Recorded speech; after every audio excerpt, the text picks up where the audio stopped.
आप सभी हिंदी प्रेमियों को मेरा प्रणाम। मेरा नाम है शिव प्रकाश और टीजीटी हिंदी यूट्यूब चैनल पर आप सभी का बहुत बहुत स्वागत है, मैं अभिनंदन करता हूं। दोस्तों, हम लोगों ने पिछली कक्षा में देखा था कि प्रविशेषण, विशेष विशेषण और विधेय विशेषण के बारे में, वहां पर हमने पूरा कॉन्सेप्ट समझा था। आज मैं आप लोगों के लिए लेकर के आया हूं यहाँ पर क्रिया। तो दोस्तों, हम लोग क्रिया के बारे में पढ़ेंगे कि आखिर क्रिया का कॉन्सेप्ट किस प्रकार से काम करता है और क्रिया के भेद कितने होते हैं और जो क्रियाएं होती हैं वो किस किस प्रकार से बनती हैं। साथ ही इसके अंतर्गत जो भी चीज़ें आएंगी हम उन सभी को इसमें कवर करेंगे। उम्मीद करता हूँ जो भी कुछ मैं आप लोगों को यहाँ पर समझा रहा हूँ वो लोग आप अच्छी प्रकार से समझ पा रहे होंगे। एक छोटा सा अनुरोध करना चाहूँगा कि यदि आपको हमारे वीडियो अच्छे लगते हैं तो उन्हें लाइक करें। साथ ही दोस्तों, इस वीडियो को ज़्यादा से ज़्यादा शेयर करके अपने सभी दोस्तों को भी इस मंच का हिस्सा बनाइए ताकि हम लोग मिल करके हिंदी को सुदृढ़ और समृद्ध बना सकें। तो शुरू करता हूं इस वीडियो को। तो यहां पर हम देखते हैं क्रिया। तो दोस्तों, सबसे पहले तो क्रिया क्या होती है। तो क्रिया जो भी हम लोग काम करते हैं या फिर कहीं भी कोई काम का होना पाया जाता है वही क्रिया है। तो ये तो आप लोग जानते ही होंगे। तो क्रिया यानी किसी कार्य का करना या होना जहां पर आपको दिखाई देता है वही आपका क्रिया होती है। तो यहाँ पर जैसे कि खाना पीना, चलना फिरना, उठना बैठना, गाना, रोना धोना, इस तरह की जो भी चीजें हैं वो सब पूरी क्रिया के अंतर्गत आती हैं।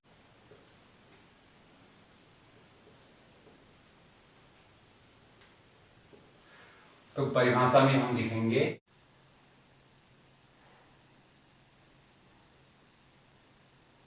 वाक्य में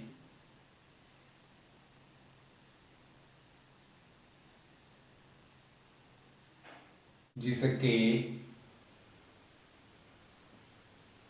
माध्यम से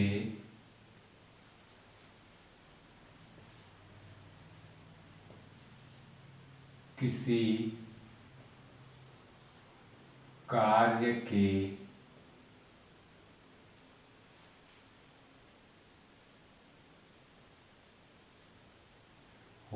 का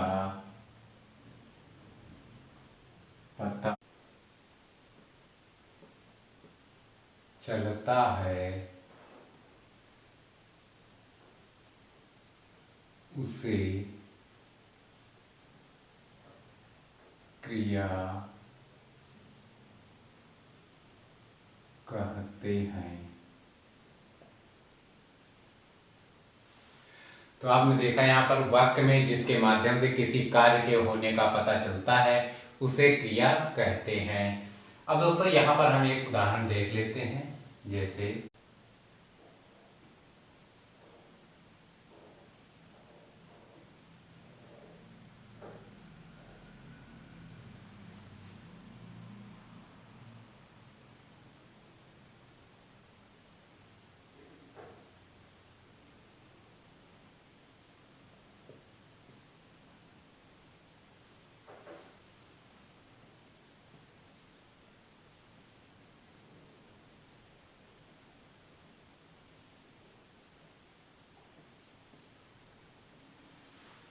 यहाँ मैं चाहता तो एक छोटा सा उदाहरण ले लेता, लेकिन मैं आपको यहाँ पर थोड़ा सा लंबा दिखाया हूँ।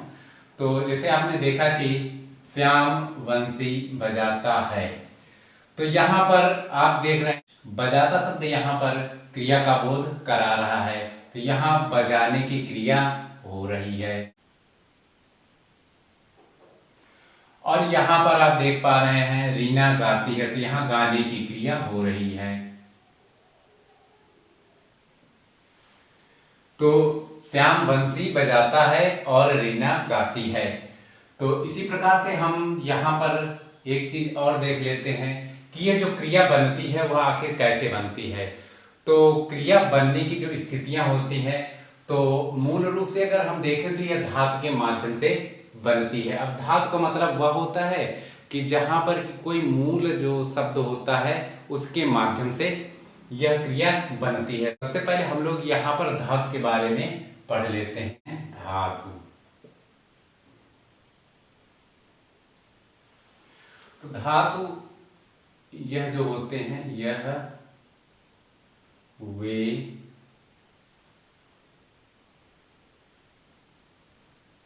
शब्दों के अंश या फिर भाग कह लो इसको, हैं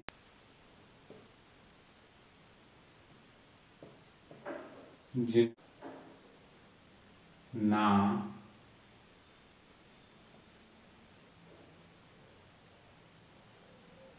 जोड़कर क्रिया बनाई जाती है या बनती है। तो आपने देखा कि धातु हुए शब्द के अंश। अब शब्द के अंश इसका मतलब हुआ है शब्दांश, यानी शब्दों के अंश। तो इसको आप शब्दांश भी लिख सकते हैं।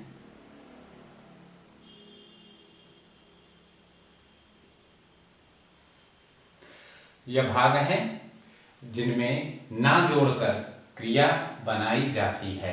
अब हम इसका आपको उदाहरण दिखा देते हैं ताकि आपको यह पता चले कि हाँ भाई किस प्रकार से।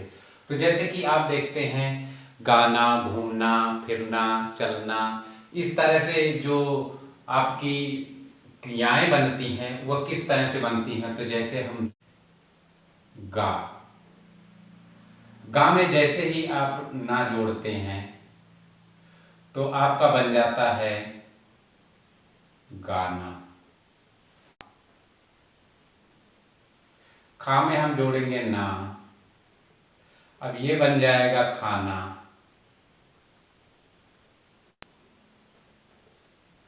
पी, इसमें जोड़ेंगे हम लोग ना, तो आप देखेंगे अब बन जाएगा ये पीना। इसी प्रकार से आप देखेंगे जैसे है पढ़, और इसमें जोड़ देंगे हम ना, और ये बन जाएगा पढ़ना। इसी प्रकार से अगर आप देखें कि जैसे हम लिखते हैं, एक शब्द है देखना, तो इसमें आप देखेंगे कि क्या क्या शामिल है। तो यहां पर देख, ये तो हो गई धातु, यानी कि मूल जो है वो तो देख है। अब इसमें जो ना है इसको इसमें जोड़ा गया है, तो इस प्रकार से ये कुल मिलाकर के बन गया है देखना।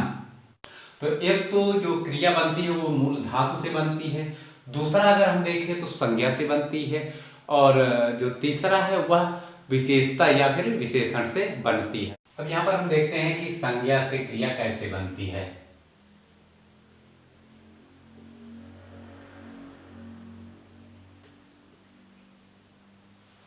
तो संज्ञा क्या है? संज्ञा जैसे कि हम देखेंगे हाथ, जूता, लात,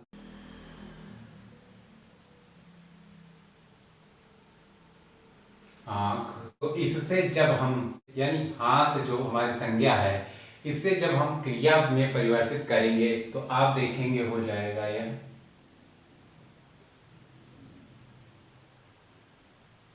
हथियाना। इसी प्रकार से जूता से बन जाएगा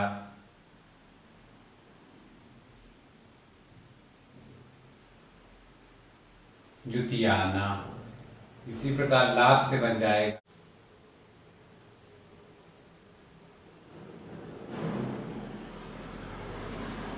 लतियाना। इसी तरह से आंख से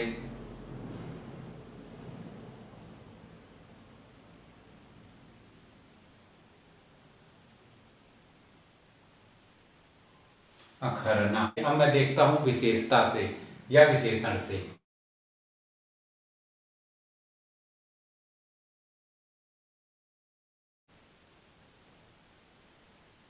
चमक, तो चमक से बन जाएगा चमकीला।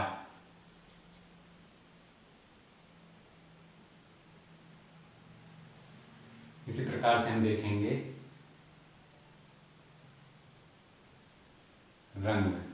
अब इसका जब हम क्रिया में रूपांतरण करेंगे तो आप देखेंगे रंगीला, चिकना। तो इसको जब हम परिवर्तित करेंगे क्रिया में तो आप देखेंगे हो जाएगा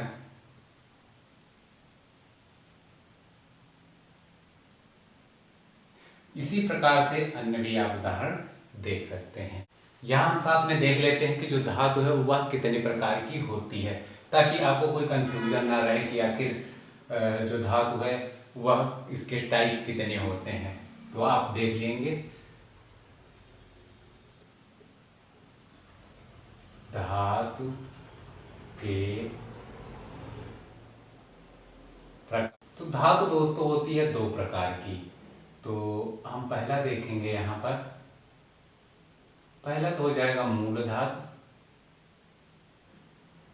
यही जो मूल है वही दोस्तों हो जाएगी रूढ़, या इसी को आप रूढ़ भी कह सकते हो।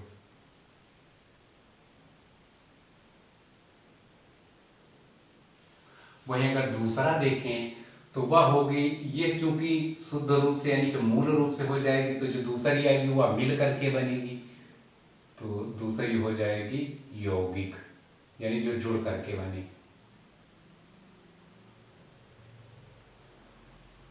तो इस प्रकार से यहाँ पर धातु के दो प्रकार हो गए हैं। तो सबसे पहला वाला हम यहाँ पर देख लेते हैं, तो ये हो जाएगा मूल या रूढ़ धातु। अगर आपको लिखना है तो आप लिख सकते हैं कि जिस धातु में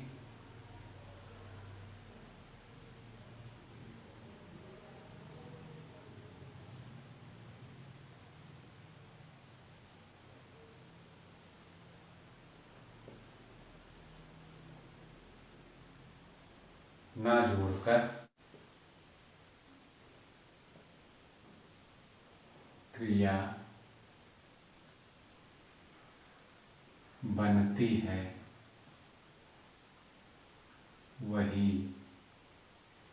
वही अब उसे मूल धातु होती है या कहलाती है। तो जिस धातु में हम ना जोड़ करके क्रिया बनाएंगे वही हमारी मूल धातु होगी। तो हम यहाँ पर देखेंगे जैसे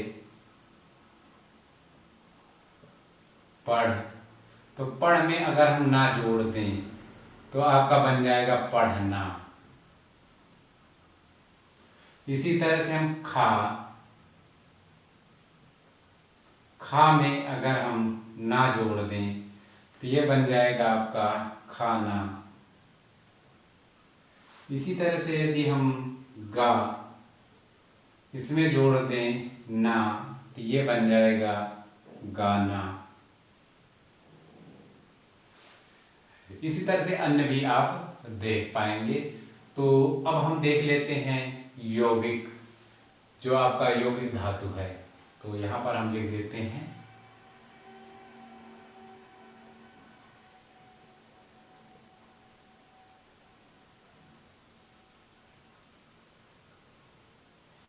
अब यहाँ पर देखेंगे जैसे कि यहाँ पर पढ़ था तो यहाँ पढ़ना बना था। अब यहाँ पर क्या है कि पढ़ से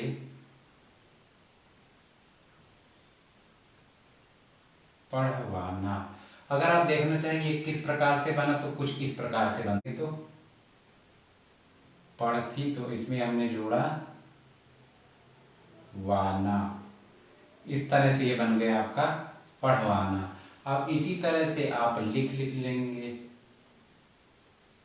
लिख से बन जाएगा लिखवाना। अब ये कैसे बनेगा तो आप देखेंगे लिख धन वाना। तो यहाँ पर हमारी जो ये धातुएं हैं पढ़ और लिख, ये है मूल धातुएं।